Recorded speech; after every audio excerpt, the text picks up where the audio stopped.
Hey everyone, welcome back to the channel. I am so glad you're here today because this video might be one of the most useful things you watch all gardening season. It is May. The soil is finally warming up, the days are getting longer, and everything around us is starting to wake up and come alive. And that right there, that feeling in the air right now, that is your signal. That is the exact moment these plants want to go into the ground. Today we're talking perennials, not the annuals you replant every single spring, not the bulbs you have to dig up every fall. I'm talking about plants that come back year after year, get bigger and fuller every season, and over time, if you choose the right ones, turn your yard into something that looks genuinely established and intentional, like it took decades to build. Even when it didn't. I've got 18 beautiful perennials to walk you through today, covering what each one needs, how to care for it, and exactly why it earns a spot in your garden. And I've got two very special bonus plants at the very end that I think a lot of you are going to love. Whether you're just starting out or you've been gardening for years, there is something in this list for you. Let's get into it. If you're new here and you love real, practical gardening advice, hit that subscribe button right now and ring the bell. We post every single week and we'd love to have you as part of this community. Number 1. Black-Eyed Susan, Rudbeckia hirta. We're starting with Black-Eyed Susan, and I'm starting here on purpose, because this is the plant that teaches you what a reliable garden backbone looks like. Those golden yellow petals surrounding that deep, almost velvety dark center are some of the most cheerful, uplifting colors in the entire summer garden. And the bloom time is remarkable, from early summer all the way through fall. We're talking months of consistent color. But what I love most about Black-Eyed Susan is its character. It thrives in conditions that would stress other plants out.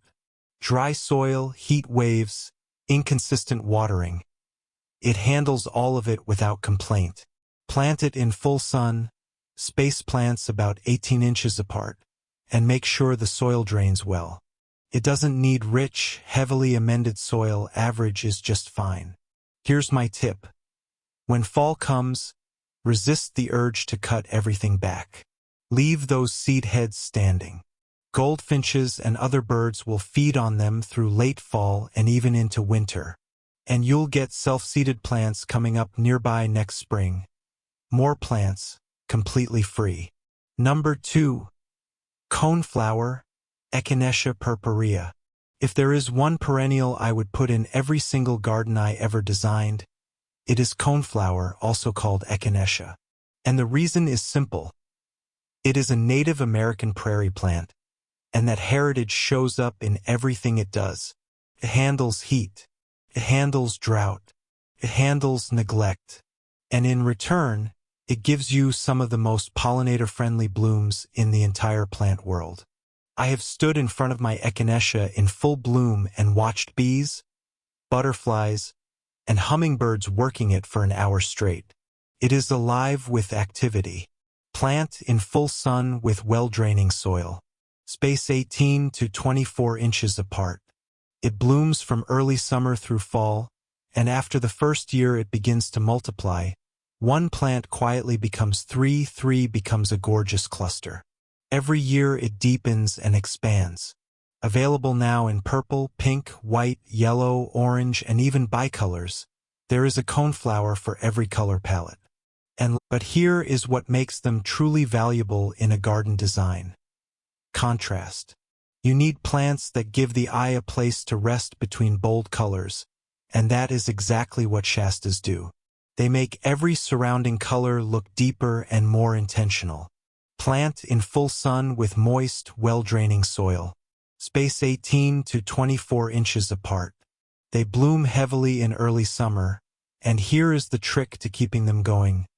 Deadhead regularly.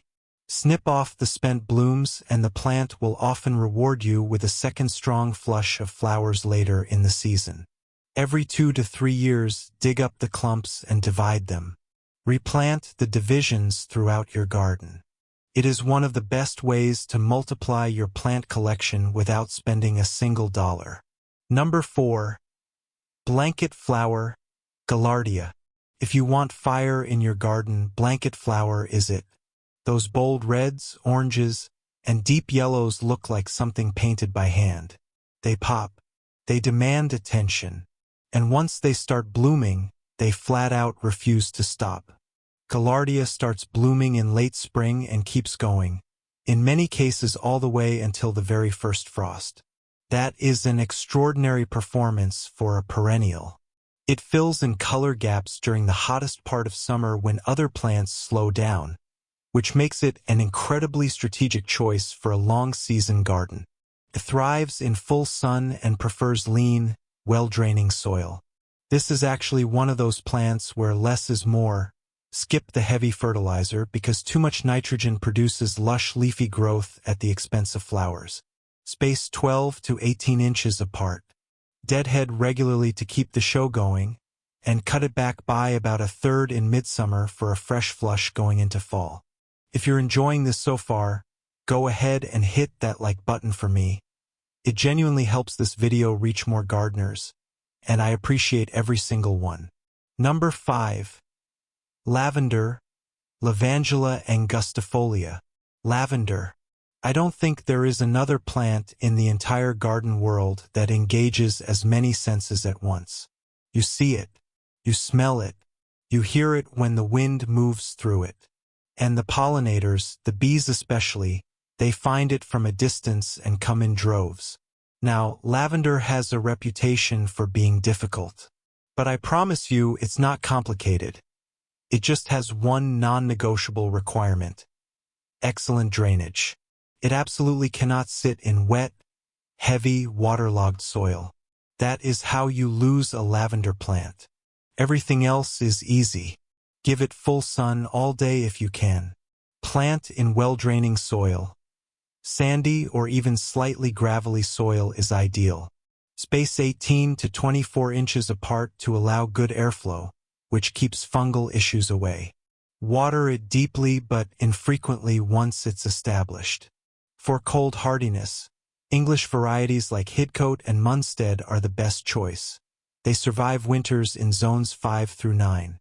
Prune every spring by about a third, but never cut into the old woody growth at the base. That keeps the plant bushy and full rather than leggy and sparse. Do that and your lavender will reward you for a decade or more. Number 6. Hosta spp. A lot of gardeners see shade as a problem. They struggle with those darker corners of the yard, plant things that fail, and eventually just give up on them. I want to change that perspective today because shade is not a limitation. Hostas are the proof. Hostas are the most versatile shade perennial you can grow. Large, structural leaves in every combination of green, blue, gold, and variegated pattern you can imagine. They create visual weight, fill space beautifully, and look good from the moment they emerge in spring right through fall. Plant in partial to full shade in rich, moist, well-draining soil. Amend generously with compost.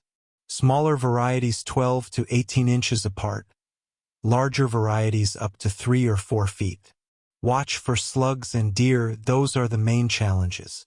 Crushed eggshells or diatomaceous earth around the base can help with slugs. Here is the thing about hostas that gets me every time. They just keep getting better. Every single year they come back larger, fuller, more impressive than the year before. A plant you put in the ground this May will be dramatically more beautiful 5 years from now. Patience with hostas is always rewarded. Number 7. Bleeding heart, Lamprocapnos spectabilis. Bleeding heart is one of those plants that makes people stop mid-stride and just stare. Those perfectly heart-shaped blooms, usually in pink and white, hanging in a row along graceful, arching stems look almost too delicate to be real. It is genuinely one of the most beautiful things in the early spring garden. Plant in partial shade with rich, moist, well-draining soil. Space 18 to 24 inches apart and give it plenty of organic matter at planting time. It's an early bloomer. When not much else is happening yet, Bleeding Heart is already putting on a show. Now here's what every new bleeding heart grower needs to know. It goes dormant in summer. The foliage yellows and dies back, usually by July. This is completely normal, don't panic and don't dig it up. The trick is to plant it right alongside hostas or ferns, which fill in and cover the gap beautifully as the bleeding heart fades back. Layer your plants so something is always stepping forward as something else steps back. That's how great gardens work. Drop a comment below and tell me, which of these perennials is speaking to you most? I read every single comment and I genuinely love hearing what you're planning to grow. Number 8. Astilbe SPP. Every garden has a spot, usually shady, often a little damp, where things just don't seem to want to grow. Astilbe was made for exactly that spot. It thrives in partial shade and consistently moist soil. If you've got a naturally wet area, this is your answer. Those feathery, plume-like flowers in white, pink, red, and lavender rise above deeply cut, glossy foliage and bring a lightness and softness to the shade garden that is genuinely stunning. In groups, Astilbe has an almost dreamlike quality. Space 18 to 24 inches apart. After blooming, don't rush to cut the plumes back. They dry beautifully and provide lovely texture through fall and winter. And here's a smart planting strategy. Choose early, mid, and late blooming varieties and plant them together. You can have Astilbe blooming from late spring through midsummer with a little planning. Number 9. Coral Bells SPP. Coral bells have been transformed by breeders over the last 20 years. And the variety available today is absolutely incredible. Deep burgundy, lime green, caramel, silver, marbled combinations of purple and green. These plants have become some of the most exciting foliage perennials in the garden, and that color lasts from the moment they emerge in spring until hard frost in fall. You don't have to wait for blooms with coral bells. The leaves are the show, and they deliver all season long. In late spring, they send up delicate wiry stems topped with tiny bell-shaped flowers in pink, red, or white, and hummingbirds love those flowers. Plant in partial shade, well-draining soil, 12 to 18 inches apart. My favorite way to use coral bells is as repeating anchors throughout the garden. Plant the same variety at regular intervals along a border, and suddenly your whole garden feels designed and cohesive, not random. That one simple move can transform the look of a planting bed. Number 10. Delphinium elatum. Most perennial gardens stay too low. They lack vertical presence, and that makes them feel flat no matter how colorful they are. Delphinium solves that instantly. Those tall spikes, sometimes 4 to 6 feet, loaded with blooms in deep blue, purple, pink, and white add drama and height that stop you in your tracks. And that deep blue color? It is genuinely rare in the perennial world. There is almost nothing else that gives you that intense, rich cobalt blue in a summer garden. Full sun, rich well-draining soil, stake them early before they need it. Cut spent spikes back to 6 inches after the first bloom for a second flush in late summer. Feed with a balanced fertilizer every few weeks through the growing season. It requires a little extra attention, but when it is in full bloom at the back of a border, it is one of the most breathtaking things in any garden. Know someone who is trying to build a beautiful garden this year? Share this video with them right now. It might be the best thing they watch all season, and sharing really does help this channel grow. Number 11. Lupinus. Lupin steps into that tricky transitional gap between spring and summer and fills it with tall, colorful, architectural flower spikes in purple, pink, red, yellow, white, and bicolor combinations. Hummingbirds and bumblebees go absolutely wild for them. But here's the detail most people don't talk about. Lupins are legumes. They fix nitrogen from the air into the soil through nodules on their root system. They are literally feeding and improving your garden while they bloom. That is a plant earning its keep in more ways than one. Plant in full sun to partial shade. Lupin prefers slightly acidic, well-draining soil and does not love hot, humid conditions. In warmer southern climates, try them in partial shade or as a cool season crop. Soak seeds overnight before planting. And because they hate root disturbance, start them in biodegradable pots you can plant directly into the ground without disturbing the roots. Number 12. Foxglove, Digitalis purpurea. Foxglove brings something to a garden that nothing else can replicate. That slightly wild, cottage garden, English countryside feeling. Those tall spikes covered in tubular blooms, spotted beautifully on the inside. In purple, pink, white, and cream are some of the most romantic flowers in any garden. Technically a biennial, growing foliage the first year and blooming the second, foxglove self-seeds so freely that once you have it established, it comes back every single year. Plant it once, and your garden will have it forever. It will start appearing in unexpected spots, gaps that seem to need exactly that touch of height. Let it grow where it lands. It almost designs your garden for you. Partial shade to full sun, rich, moist, well-draining soil, space 18 to 24 inches apart. Plants reach 4 to 6 feet and are stunning at the back of a border. Just remember, all parts of foxglove are toxic if ingested. So keep that in mind if you have young children or pets who explore the garden. Number 13. Bellflower, Campanula. Not every plant in a garden should demand attention. Some plants exist to connect, to flow between the boulder players and make the whole composition feel unified. Bellflower does that beautifully. Those nodding, bell-shaped blooms in violet blue, soft purple, pink, and white have a gentle, graceful quality that softens edges and creates movement through the garden. For a May planting, Campanula persicifolia, the peach-leaved bellflower, is a great choice, growing 2 to 3 feet tall with lovely blue or white bells.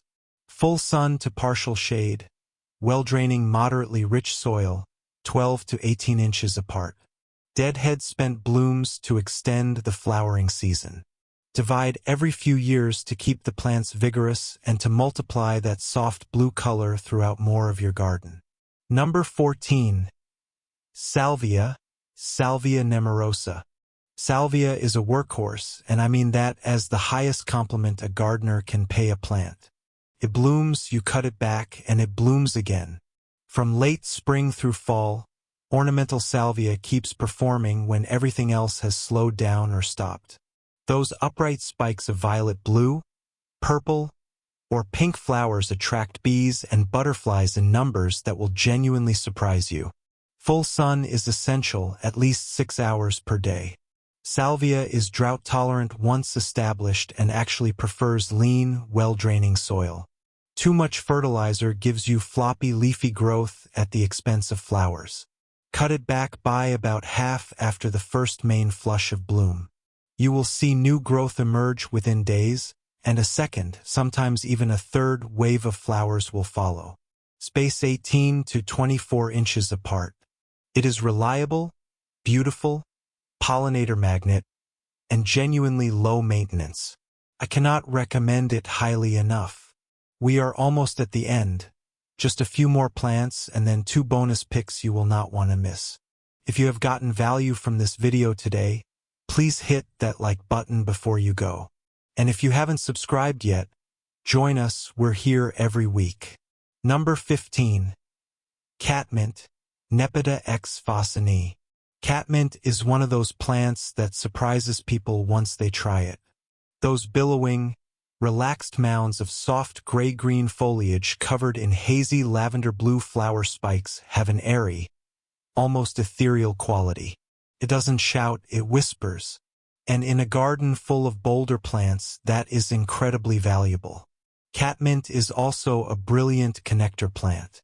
Those cool blue-purple tones sit naturally between warm yellows and oranges and cooler purples and blues, smoothing color transitions and making your whole planting feel intentional and cohesive. Full sun to light shade, drought-tolerant once established, average to poor well-draining soil. Space 18 to 24 inches apart. After the first main flush of bloom, usually in late spring, cut it back by about half. It will return with fresh growth and a lovely second bloom that carries through summer into early fall. Minimal effort, maximum reward. Number 16. Penstemon, Penstemon digitalis. Penstemon is one of the most underused perennials in American gardens, and I genuinely want to change that. Once you see those tubular flowers, in pink, purple, red, and white, covered in hummingbirds, you will understand why this plant deserves far more attention than it gets. Many Penstemon species are native to North America, which means they are perfectly adapted to our conditions, our soils, and our wildlife. Native plants support local ecosystems in ways that exotic plants simply cannot. More native bees, more beneficial insects, a healthier garden overall. Full sun to partial shade. Excellent drainage is absolutely essential. Penstemon will not tolerate wet, heavy soil. It actually prefers lean, sandy, or gravelly soil. Space 18 to 24 inches apart. Cut it back after blooming to encourage fresh growth. Some varieties self-seed gently and will naturalize through your garden over time, which is exactly the kind of organic, evolving beauty that makes a garden feel truly alive. Number 17. Yarrow, Achillea millefolium. If I had to pick one perennial that could survive almost anything, poor soil, intense drought, extreme heat, complete neglect, it would be yarrow. This plant is resilience in botanical form. Those flat-topped flower clusters in yellow, white, pink, red, and salmon are beautiful on their own. But the real value of yarrow is what it does for the rest of your garden. It attracts ladybugs, lacewings, parasitic wasps, and hoverflies, all of which are natural predators of the aphids, caterpillars, and other pests that damage plants. Yarrow is a living pest management system. Full sun. Average to poor, well-draining soil. Do not amend with rich compost or it gets floppy. Space 18 to 24 inches apart. It spreads by underground rhizomes, so divide every few years in a smaller garden. Bonus tip: cut the flowers at their peak and hang them upside down to dry. They hold their color beautifully and make gorgeous, long-lasting dried arrangements. Number 18. Peony, Peonia lactiflora. Peonies are the royalty of the perennial garden, and I saved them for last in the main list because they deserve that kind of entrance. Those enormous, lush, deeply fragrant blooms, sometimes the size of a softball, in shades of white, blush pink, coral, and deep red are genuinely breathtaking. When a peony is in full bloom, it stops conversations. It makes people take photographs. It is that kind of flower. Here is what you need to understand about peonies. They are slow starters. The first year you may get only a few blooms or possibly none at all. The second year, more. The third year, you begin to see what all the fuss is about. But here is the payoff that makes all that patience worthwhile. A well-planted peony can bloom for 50 to 100 years. Some are passed down through generations. There is a peony growing in my garden right now that came from my grandmother's yard. That is not just a plant. That is an heirloom. Full sun, rich, well-draining soil, 3 to 4 feet apart. The single most important planting rule: do not plant them too deep. The eyes, those pinkish-red buds at the top of the root, should be no more than 1 to 2 inches below the soil surface. Plant them deeper than that and they will grow beautiful foliage but never bloom. Stake them before the flowers open. Those big blooms get heavy, especially after rain. Do you have a peony in your garden? Is this the year you finally plant one? Drop it in the comments. I love hearing your garden stories more than just about anything. Bonus plants. Alright, I promised you 2 bonus plants, and here they are. These are 2 of the most dependable, hardworking, beautiful perennials I know. I could not make this video without including them. Hashtag bonus number 1. Daylily, Hemerocallis. Daylilies are practically indestructible, and I do not use that word lightly. They grow in almost any soil, handle drought and heat, adapt to full sun or partial shade, and bloom in every shade of yellow, orange, red, pink, purple, and melon you can imagine. The name comes from the fact that each individual flower lasts only 1 day, but each plant produces dozens of buds, so the overall plant blooms for weeks. Plant early, mid, and late blooming varieties together, and you can have daylilies blooming from June through September. That is 3 months of color from one type of plant. Full sun for best blooming, though they tolerate partial shade. Average, well-draining soil is all they need. Space 18 to 24 inches apart. Divide clumps every 3 to 4 years. Daylilies are the plant I recommend to every beginner gardener, because they build confidence and they always deliver. And as your garden matures and becomes more complex, daylilies remain a reliable, beautiful backbone you can count on season after season. Hashtag bonus number 2. Sedum/stonecrop, Hylotelephium, autumn joy. Sedum is special for a reason that most perennials cannot claim. It gets better as the season goes on. In spring, it emerges as a compact, structural succulent with beautiful blue-green foliage. By midsummer, flat-topped flower buds form, gorgeous even before they open. By late summer into fall, those flowers open into rich pink and rose tones right when most other perennials are fading out. And then one more thing happens. Those flowers dry on the plant and turn a warm, coppery bronze. And they hold that structure all winter long. After the hardest frost, after the snow, your sedum is still standing in the garden, still providing visual interest, still feeding the birds. There is not another perennial in my garden that earns its spot in quite the same way across so many months. Full sun is essential. Excellent drainage is a must. It is a succulent and will rot in wet, heavy ground. Average to poor soil actually produces stronger, more compact plants.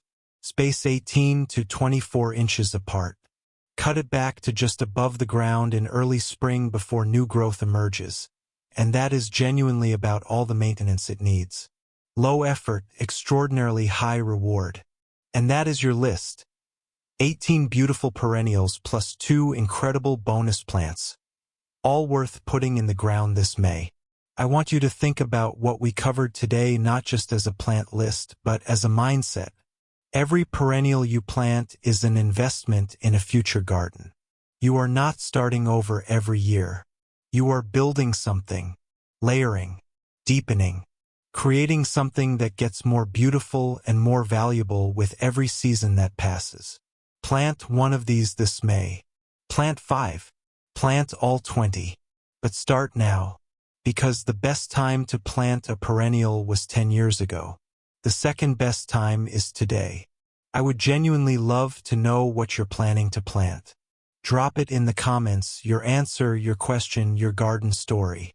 This community is one of my favorite things about making these videos, and I read every single comment. If this video gave you value today, please hit that like button before you go. It takes 1 second and it helps this channel in a real way. If you haven't subscribed yet, join us. We are here every week with honest, practical gardening content to help you grow smarter. Hit subscribe, share this with a gardener you know, and I will see you in the next one. Happy planting, everyone.